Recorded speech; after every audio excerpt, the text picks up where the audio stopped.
नमस्कार. पालघर जिल्ह्याच्या पूर्व भागात सुरू असलेल्या बुलेट ट्रेनच्या प्रकल्पाच्या कामामुळे नैसर्गिक नाले आणि पावसाच्या पाण्याने प्रवाह बदलल्याचा गंभीर आरोप स्थानिक शेतकरी व ग्रामस्थांकडून करण्यात येत आहे. स्थानिक नागरिकांच्या म्हणण्यानुसार काही ठिकाणी नैसर्गिक नाल्यांवर भराव टाकणे, पाण्याचा प्रवाह वळवणे तसेच अपुऱ्या क्षमतेच्या मोऱ्या बांधल्यामुळे शेतजमिनीमध्ये पाणी साचत आहे. यामुळे पिकांचे नुकसान, रस्त्यांची हानी आणि नागरिकांना मोठ्या अडचणीचा सामना करावा लागत आहे.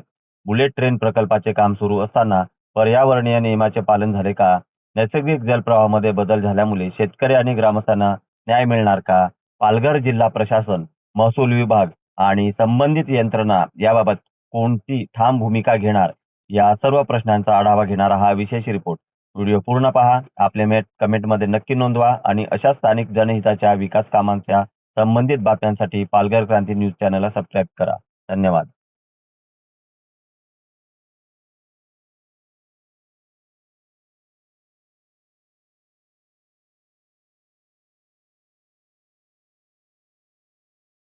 पालघर क्रांती न्यूजमध्ये आपले स्वागत आहे. आज आपण इथे बघत आहात, इथे आज आंबाडी ग्रामपंचायत, आंबाडी शेलवाडी ग्रामपंचायत अंतर्गत बुलेट ट्रेनचं काम चालू असताना ह्या ठिकाणी कसल्याही प्रकारची शेतावर जाण्यासाठी व कसल्या प्रकारची पाण्याची सोय न केल्यामुळे बऱ्याचशा ठिकाणी आज पाणी जमलेलं आहे.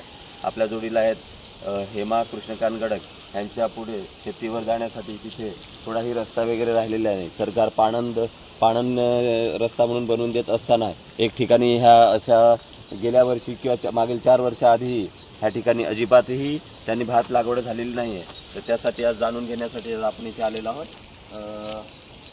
मॅडम, हेमा मॅडम, आज जे हे तुमचं शेत आहे, ह्या शेताच्या संदर्भात आपलं काय मत आहे? काय बोलायचं आहे आपल्याला सरकार विरोधात आणि ह्या बुलेट ट्रेनच्या प्रोजेक्ट विरोधात आणि शेलवाली आंबाडी ग्रामपंचायतच्या ह्याच्यात तुम्ही काय सांगू शकाल?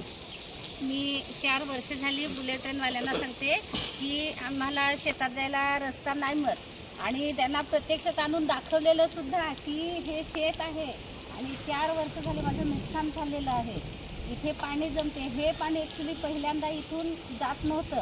ह्या बुलेट ट्रेनचा रस्ता बनवला आणि ह्या लोकांनी अडचण आणून मी ह्यांना सांगितलं की तिथे पुढे नाला आहे, तिथे पाईप टाका.